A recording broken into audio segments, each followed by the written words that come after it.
సభాధ్యక్షులు భీమరావు గారికి 24 గంటల దీక్ష ఓరియంట్ సిమెంట్ కర్మాగారం కార్మికుల భవిష్యత్ గురించి లేకుంటే రాములు నాయక్ పోరాటం గురించి కాదు. ఈ దీక్ష మీ యొక్క ఉద్యోగ భద్రతను కాపాడాలి. ఆదాని చేతులకించి ఏవన్ బిర్లా చేతులనే ఉండాలి. ఇవాళ రాములు నాయక్ రాకముందు మీ పరిస్థితులు ఏముండే? ఇవాళ మీరు 1800 మంది కాంట్రాక్ట్ కార్మికులు ఉన్నారు. ఇవాళ ఈ దీక్షకు పూర్తి మద్దతుగా CPI party, AJI glass factory కార్మిక సంఘం, సువన్ ఫార్మా హైదరాబాద్ నుంచి వచ్చిరు వాళ్ళు. కానీ మీరు ఇక్కడ ఇంత దగ్గరగా ఉండి రేపటి నుంచి కొంతమంది యూనియన్ నాయకులు, మేనేజ్మెంటు మిమ్మల్ని భయపెట్టించి ఈ దీక్ష కనుక పోతే మీ డ్యూటీలు పోతాయని భయపెట్టించి మిమ్మల్ని భయభ్రాంతులు చేసి రకరకాలుగా ఇబ్బంది పెట్టి ఈ దీక్షని ఏ విధంగా సఫలం కాకుండా ఇది చేయాలనే ఉద్దేశంతో ఇవాళ కుట్ర జరిగింది. కానీ ఈ దీక్ష సఫలమైంది. ఎంతమంది వచ్చిరనేది కాదు. ఇప్పుడు మిత్రుడు సిపిఐ మిత్రుడు చెప్పిండు, మొత్తం జిల్లాలోనే కాదు రాష్ట్ర ముఖ్యమంత్రి కార్యాలయం వరకు, ఆదాని హెడ్ ఆఫీస్ వరకు ఇక్కడ చేస్తున్న దీక్ష ప్రభుత్వం తరపున పోయింది. ఎన్ని రోజులు మీరు ఇంకా కాంట్రాక్ట్ కార్మికులనే పనిచేస్తారు? ఎన్ని రోజులు మేము భూములు ఇచ్చినాం, మా పిల్లలకు ఉద్యోగాలు వస్తాయి, భూమి ఇచ్చి 30 సంవత్సరాలు అయిపోయింది, ఇంకా చాలామందికి మా పిల్లలకు ఉద్యోగాలు రాలేదు అని ఎదురు చూస్తున్న కుటుంబాల గురించి, అదేవిధంగా చాలని జీతంలో ఆ రోజు యూనియన్లు ఉండేది. మీకు ఒక పిఎఫ్ ఇప్పిస్తే 20 నెలలకు సంవత్సరానికి 20 ఇచ్చేది. ఈ రాములు నాయక్ వచ్చిన తర్వాత ఒక్కటేసారి అందరికీ పిఎఫ్ ఇవ్వడం, ఈఎస్ఐ రావడం, ఏరియాస్ ఇప్పియడం, బూట్లు డ్రెస్సులు అన్నీ ఇప్పియడం జరిగింది. కానీ మీరు ఈ మీటింగ్ ఉందన్నప్పుడు ఇంత భయపడితే నేను వచ్చినప్పుడు కుప్పలు కుప్పలుగా వస్తారు. ఇది మీరు ఎంత తక్కువ వస్తే మేనేజ్మెంట్కు అంత బలం పెరుగుతుంది. ఎవరు ఏం చెప్పినా ఇది మా 300-400 కిలోమీటర్ దూరంకెంచి నేను ఇక్కడ ఎమ్మెల్యే కాలేదు, ఎంపీ కాలేదు, లేకుంటే ఇంకో ఎన్నికల్లో పోటీ చేయడానికి నేను రాలే.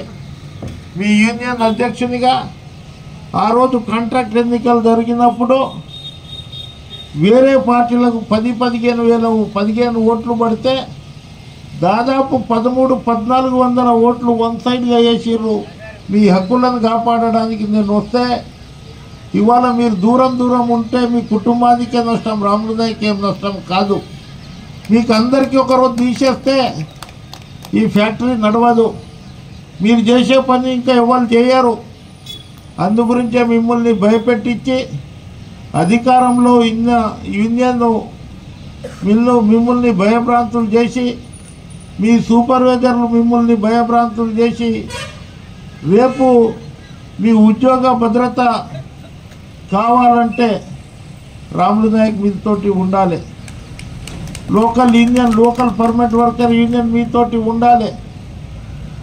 ఇవాళ 5 సంవత్సరాలు అయిపోయింది. నేను ఏదైతే డబ్బులు పెంచినదో, నేను ఏదైతే అగ్రిమెంట్ చేసినదో అదే డబ్బులు వచ్చినాయి తప్ప ఒక్క రూపాయి మీకు పెరగలేదు. 3-4 బోనస్లు వచ్చినాయి, ఒక్క రూపాయి బోనస్ మీకు పెరగలేదు.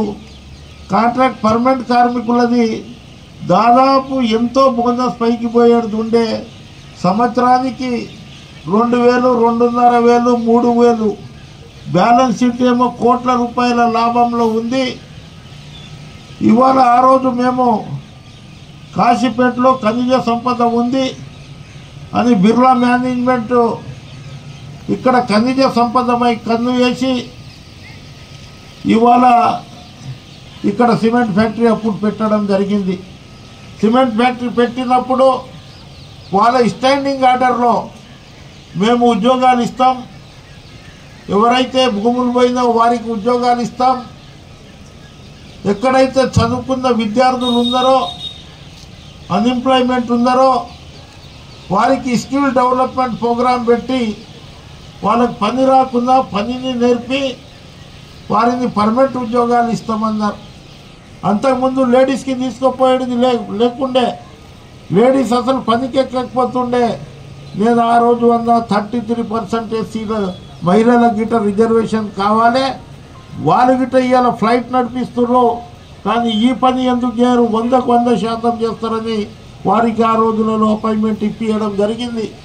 ఆ తల్లులకు నేను చెప్తున్నా, మీకు ఎంత భయపెట్టించినా ఏం చేసినా మీరు ఎక్కడైతే డిపార్ట్మెంట్లో కూర్చొని టిఫిన్ చేసినప్పుడు లేకుంటే ఛాయ్ తాగినప్పుడు రాములు నాయక్ 300-400 కిలోమీటర్ దూరంకెంచి వచ్చిండు, ఎవరి గురించి వచ్చిండు, 24 గంటల దీక్ష ఎందుకు చేస్తుండో, ఎవరి గురించి మాట్లాడుతుండో, మనం ఇట్లా భయపెట్టిస్తే భయపడుకుంటా పోతే మన హక్కులను మనమే కాలరాసినట్లు అవుతుంది. అందుగురించే ఇవాళ మీరు ఇంతమంది వచ్చిరు, చాలా సంతోషం. ఇవాళ ఎంతమంది వచ్చింది కాదు, ఈ సమాచారం ప్రభుత్వంలో ఆదాని అంబానీ గ్రూప్లో ఇటు మేనేజ్మెంట్ గుండెలలో దడదడలాడుతుంది. ఏమంటే మళ్ళీ రాములు నాయక్ వస్తే తవ్వుతాడు అన్ని మాకు ఇది చేస్తాడని. ఇవాళ నాకు గెస్ట్ హౌస్ గిట్ట ఇయ్యలేదు, నేనైనా ఈ చలిలో పడుకుంటున్నా, పర్వాలేదు మీ గురించి దోమలలో పడుకుంటా. కానీ రేపు ఉదయం